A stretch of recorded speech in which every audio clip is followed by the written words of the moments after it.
Cool. We're live. Testing, testing.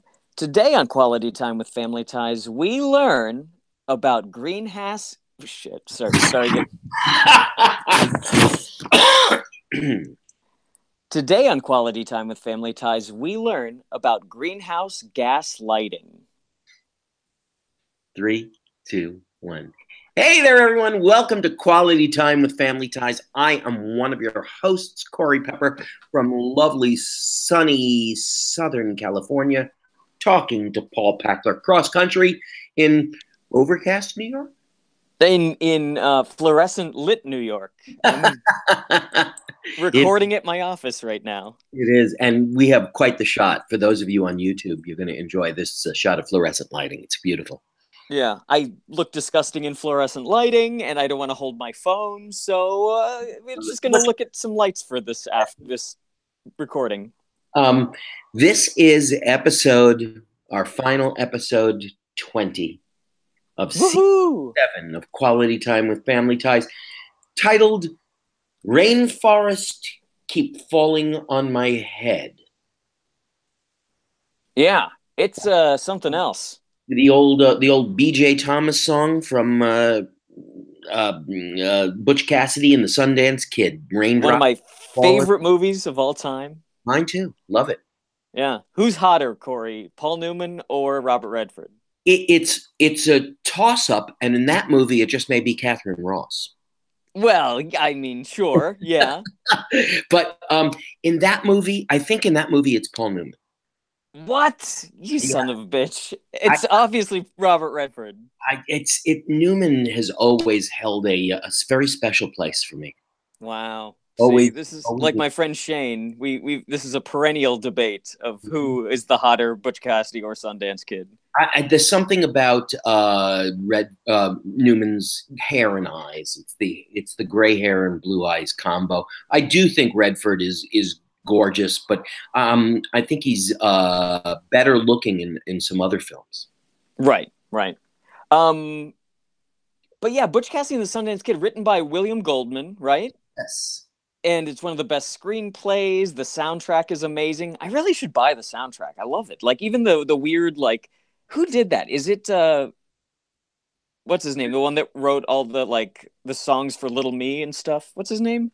Who wrote Little Me, the musical? It was written by... What's his name? The one that what do you get when you're falling in love? Oh, you're thinking Burt Bacharach. Did Burt Bacharach write music for that movie? I don't know if he wrote anything other than the song. All right. I think he just may have written Raindrops. He did! Music by Burt Bacharach! The whole movie, huh? Yeah, I guess he did all the, like when they're being chased and stuff. Burt Bacharach's still alive, too. Is he really? He's still alive. Wow. Mm-hmm. This episode is truly the culmination of 7 years of pedantic lecturing on their part, so that we now crystallize it in 22 minutes. No one gets off of the soapbox at any time. No. I completely agree. The only thing I disagree on, Corey, is the fact that I would have liked more of this in this show. Because... You mean over the last 7 years? Yeah, it's just jarring that we're getting it now. Yeah, like if the log line of your show is about hippie parents and conservative kids, then you're gonna expect a lot of speechifying and a lot of culture war nonsense and stuff. But like, we never saw it, and so to me, this is like the worst of what the show should have been. Mm-hmm. It's so clumsily done at this point too, after over hundreds of episodes, and it's just so ham-handed the way they decided we're going to go straight for the jugular on ecology. Yes. Now, I will give them credit on the fact that whoever wrote this episode obviously cares and has awareness and knowledge of environmental issues, because the arguments that Jennifer makes are both prescient for now, correct then, sometimes ahead of the curve, and they're always logical. Like, she only sometimes gets a little bit too, like, ooh, the loony left type thing. That only happens rarely, so the person who wrote it was obviously in the know, and it wasn't just Gary David Goldberg's half-assed attempt at something. Except my only issue is who wants to listen to it for 22 minutes during a sitcom? Well, that's the whole crux of this whole episode too. Who wants this? It's just you tune this in on a Sunday night and you get an after school special about ecology. Yeah. It's so poorly done. And you know what? You're right. It's one of the very, very few times that they were actually true to themselves, to the original concept of the show, where there was this liberal philosophy burbling underneath it the whole time. But they so infrequently espouse that liberal philosophy. Right. So now that they do it, it's like, wow, you guys just ran out of everything to say, so you're just vomiting this up. Yeah, yeah. I took so few notes because it became so pedantic, the episode. And I mean, it spins into the worst pedantic moment I've ever seen on scripted television at the end of this episode. Ooh, this is exciting, folks. Yeah. The thing about this episode, as far as, because I was really high when I watched it last night. And so for me, I was feeling everything. I was feeling how much everyone doesn't care anymore. You can feel the senioritis of Family Ties at work. Between all of the actors and stuff except for Tina Yothers. I thought she had this great conviction. Mm-hmm. Yeah, she was fine. She played it honestly. I think she really dug her teeth into the fact that they finally wrote her an episode. She probably cared.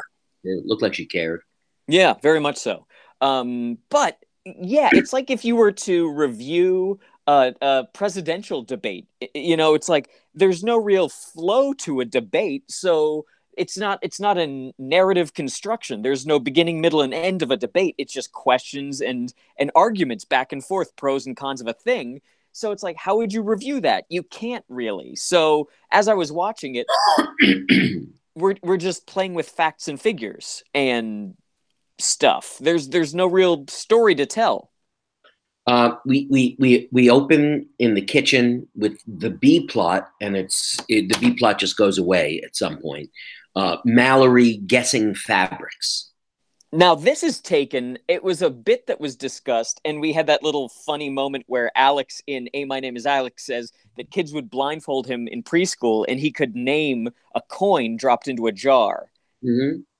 And so she's doing it with her version, which is she touches fabrics and is able to say them. And then there's this huge funny joke about polyester that it's so gross. And this is obviously like a 70s thing, right? People wore a lot of polyester in the 70s. It's gotta be, yeah, that it was.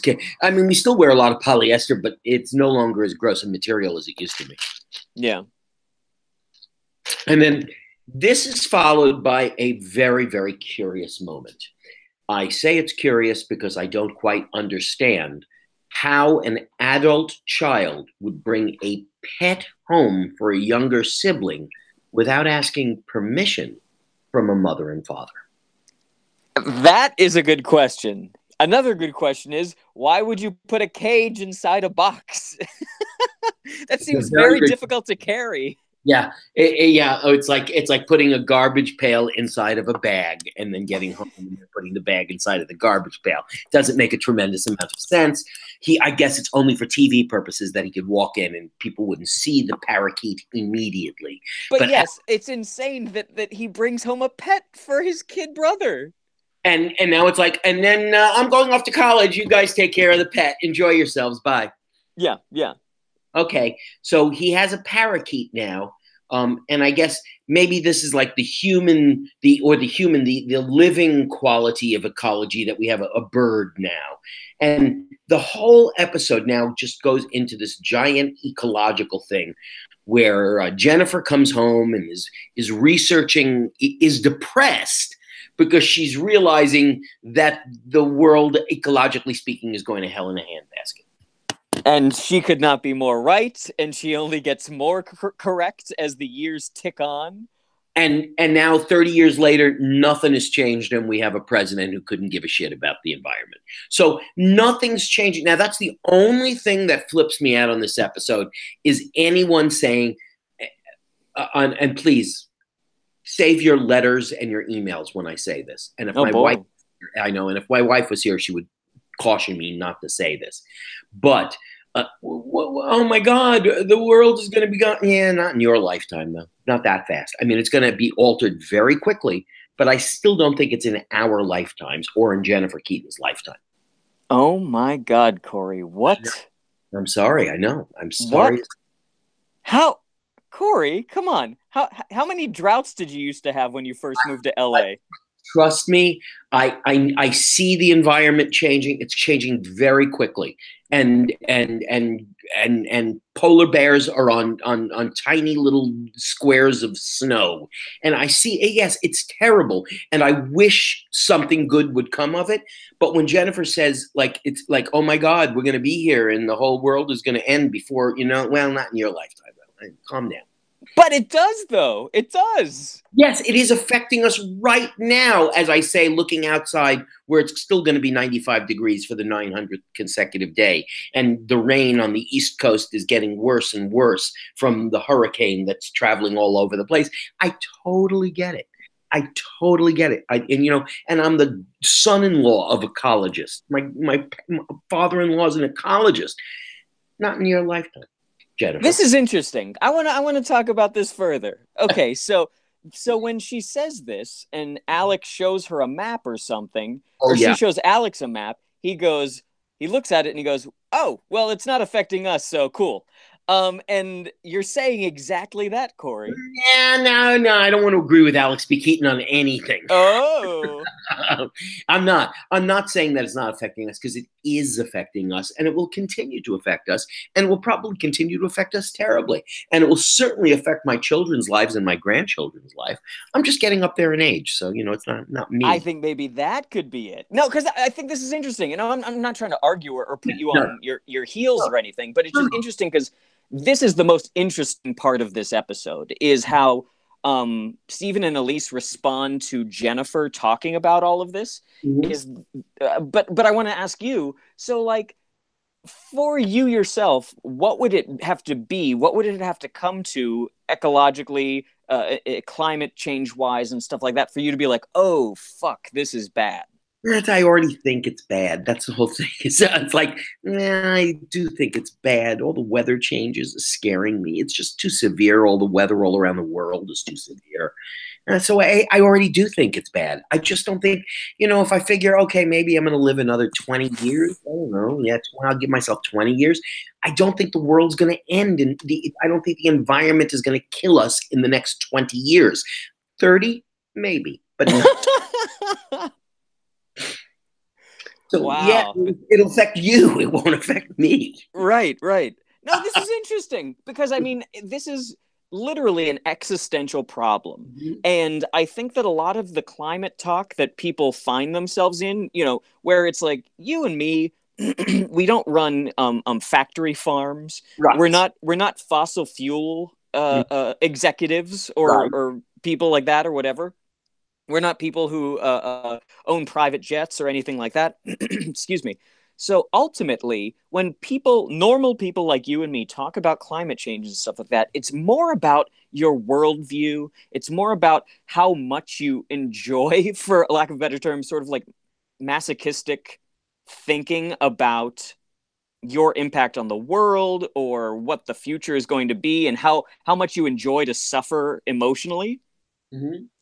And I think that's how people see it, because that's how Stephen and Elise see it with Jennifer. When she brings all this up, they're like, Jennifer, you can worry about this stuff, and it's good to do that, but you're constantly bringing us down. And everyone in this episode says that to Jennifer. Yes, that the more you talk about the ecology, you're a buzzkill, like especially that doctor in the second act. Yeah, and that's, to me, the most interesting thing is when people try to talk about these things, because it's literally an existential threat.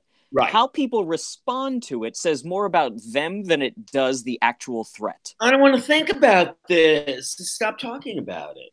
Yeah, and you can extrapolate that further into many other social issues that we find ourselves in. Mhm. It's easier to ignore, it's easier to yell at the person who brings you the bad news, Right. and stuff like that than it is the actual bad news. Jennifer in this scene actually states at one time that money grubbers are changing the world for profit, which couldn't be truer today as well. Right. I wish they had said capitalists, but it's network TV, so what are you Yeah. gonna So okay, capitalists make them too intellectual. They money grubbers do? Right. sounds worse. That makes them more evil. That they're grubbing for money. Right. Capitalist is almost like, well, they're a capitalist. Yeah. Yeah. Money grubber changing the world for profit. And yeah, they still do. The carbon fuel companies and the oil companies, they are changing the world for profit. And Capitalism will have destroyed the world. When the world ends, it will be because of capitalism. absolutely, because of the almighty dollar. Yeah.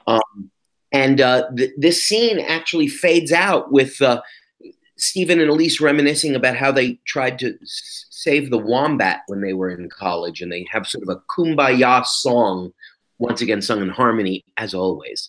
The kumbaya song about wombats. Yeah, and that was interesting. That the way that they compared it to their own when they were involved in Earth Day in the '70s and stuff like that is that it was much more about things that you could see, things that were tactile. Like the Lake Erie was on fire, and that's why the EPA was created by Nixon. And like that, the early days of any sort of green movement was because of Yes. there's trash everywhere or smog everywhere, Yeah, as opposed that the fact is that the ozone layer is shrinking. Can't really see right things that are much more idea or things that are not overt in your day-to-day life. Mm-hmm. The next scene opens. We're in the kitchen, and everybody. Jen is getting rid of all of the household cleaners and aerosol spray cans that ruin the environment, and she's collecting everything in a box so that they can clean up the house. There was one funny Drew Carey joke that's obviously very conservative in its construction, but it is funny. Is that he would say, because he was from Cleveland originally, and in his stand-up act, he would talk about how it was so fucking cold growing up that they would just go outside and spray hairspray into the air to try to like heat warm it it up. up. And yeah, so Try and put a hole in the ozone layer right over their home in Cleveland. right. So one of the things that's going is Mallory's hair conditioner. It's got to go. Oof. It's a 3-act play with this hairspray. I know, it's just going on forever with Mallory's conditioner, and she's a little upset about all of her things going. They start talking to the parrot for some reason, the parakeet. Yeah, the only parakeet on Earth who can speak English, apparently. Usually it's parrots, right? Yes, it is. But this is a parakeet for some reason. The whole show just played like an after-school special to me. Yeah. Like, oh my God, you're just writing this so heavy-handed.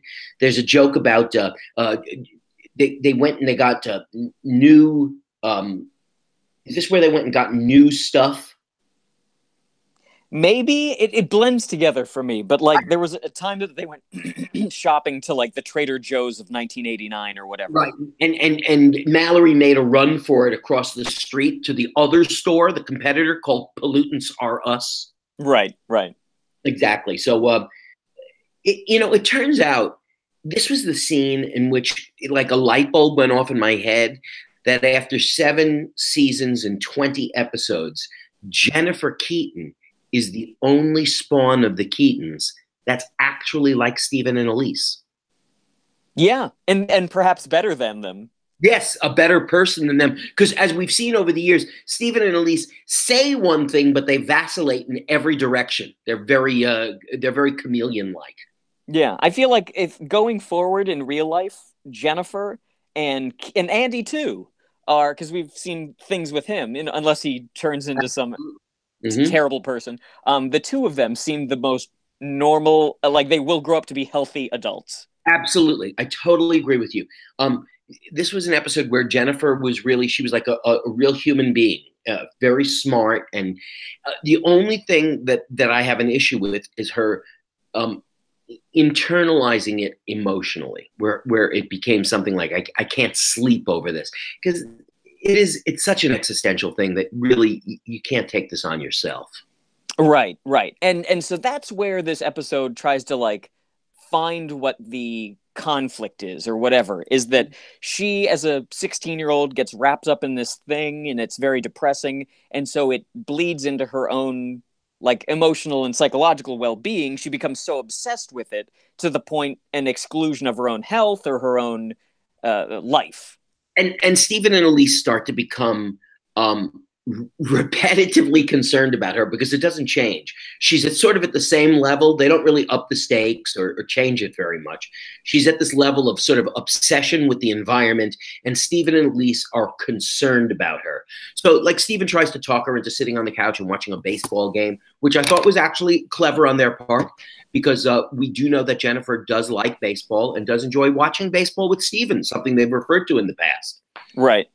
So he says, hey, he looks in the newspaper and sees that the Indians are playing the Yankees. Hey, come on, let's sit down and watch it. So they put on the TV, and of course, what does she hear? But the news comes on about an oil spill and about gallons of oil going into the ocean. And she ends this first act crying. Yes, and runs upstairs to her room. And let me just say that since 2016, this scene where you can't escape how awful everything is in the news brings me joy that everyone is as miserable now as I've always been, that that you can't escape the sort of stuff that I care about, and that it infects things like sports. Is my best possible world. I just love that. So you really want everyone to be as miserable as you? Yeah. Okay, I understand. Yeah. We need to spread it out. It's way too much if it's just me. So does that make you feel better to know that you have given your pessimism to everybody? No, it's just that I want commiseration. I want people to understand. Right. Because if everybody feels it, then we can all commiserate together. And make change. Right. And then we can start to change the world. Like building to the last scene in this show, which is the worst scene I've ever seen on a scripted show on television in my life. And with that kind of a cliffhanger, we'll be right back. And we're back.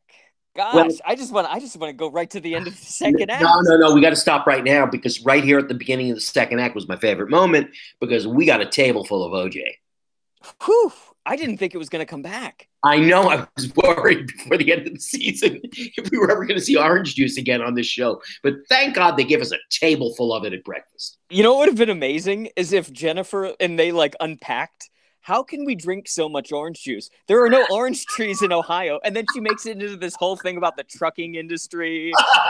Like, that would have been so great. If they had examined the fact that they had used so much orange juice over the last 7 years, it would have affected the environment. Right. That would have been very funny. Instead, we come back to Mallory's hair, which is pretty funny sight gag. They did something funny with Mallory's hair. Now that she's using an ecological conditioner, her hair looked pretty funny. Yeah. And yet everyone at the beginning of this scene is still singularly, they're all worried about Jen. Yeah, they're all like, you know, that she cares too much about it, and that it makes their lives less fun and easy to try to commit to living in a ecologically healthy way. You know, it's funny. The doctor in the next scene says it, but her whole family acts it. You're being Debbie Downer. You're a buzzkill. Stop worrying about the world. What? Remember the line in Annie Hall? The whole world is blowing up, and I'm never going to be here alive to see it. But what's that got to do with you? Right. You know, the universe is expanding at an exponential rate. Yes, but what's that got to do with you? Well, I don't know. Jennifer sort of has a point here. I know why they're all worried about her, but I also know why she's worried about the world. And they all just sort of sit there. Why is it like this? Why does it have to be like this? And Stephen and Elise finally suggest you know what, maybe you should see a counselor, which is a good suggestion. They probably should have suggested that to Alex repeatedly during the last 7 years. And themselves. Yes, Everyone on this fucking show should be in counseling. except Andy, who seems relatively well adjusted so far. Yeah, yeah. Give him another couple of years, I'm sure. Yeah. So they tell her that she needs to go see a doctor. So what do? We cut to a scene with a young doctor. I didn't even bother to look who this doctor was. He didn't seem familiar to me. No, he was a good actor, though. He really had like an interesting arc to this scene. But he was very interesting. They cast sort of a young, good-looking guy and didn't play the young and good-looking part at all. He was very well-spoken and seemed like he had his shit together, and honestly was trying to help Jennifer and realized, God, she's depressing to spend time with. Yeah, yeah, which is what you really want out of your therapist is, Exactly. is someone who... You're so obsessed with dark things. You're cramping my style, girl. Yeah, yeah. And it just sort of, she's just obsessed with the environment and how we have to start to do something to help it. And the doctor sort of feels like, oh, well, okay, she's Debbie Downer. And so he tries to like get her to like explain her point of view to the point that she'll see how ridiculous it is. Right. And she's like, okay, well, I don't think my fears are irrational necessarily, because, and she starts listing them off to the point that the doctor's like, oh, I didn't know that. And she's like talking about how computers, which I don't know if that's necessarily true or not, that computers let off different microwaves or whatever if you touch them. And the UV rays coming from the sun through the window and all kinds of stuff. So he's constantly trying to like, you know, like the Dutch boy with the finger in the dike type thing. And he's like, oh, and to the end of it, like you said, he's like, gosh, this is a terrifying, awful world that we're living in. And he's worse off now at the end of the scene than she was when she came in. She sort of gave her depression, her obsession over to him. She sort of got rid of it by giving it to him. By telling him the truth, folks. Yes, She's exactly. Telling him the truth. It was truthier. Yes. Mm-hmm. And so then back at the kitchen for the end of the show, right? Yeah, where I was blindsided because I'm figuring there's no backdoor finish. There's nobody to come in and apologize in this episode. Yeah, the plot really does go practically nowhere. It goes absolutely nowhere. I'm like, we're going back to another scene, and I'm thinking, they've sort of wrapped this whole thing up already. I mean, there's just no place to go. And yet, we go. We're back with Andy, aren't we, at the house? I believe so. Talking to the parakeet about what the radon in the basement. Yes, there's radon in the house, and what the rate of radon is in the house. And apparently it's fine. Apparently the reason that they paid to have this parakeet on set for a week was that way they could have a joke about a canary in a coal mine. That was it. It was a long way to go for a joke that didn't work. Exactly. And with that in mind, Jennifer comes in and is talking about, like, is Dr. whatever okay? Right? Now, I'm just trying to set you up, Corey, because ultimately, I don't give a shit what I have to say. I want to hear you scream about how this is the worst thing you've ever seen. The scene ends. And not only does the scene end back at the house with Andy and Jennifer and Steven and Elise, the episode ends. Except there's one more scene after the episode ends. Perhaps their first and only epilogue that we've ever had on the show.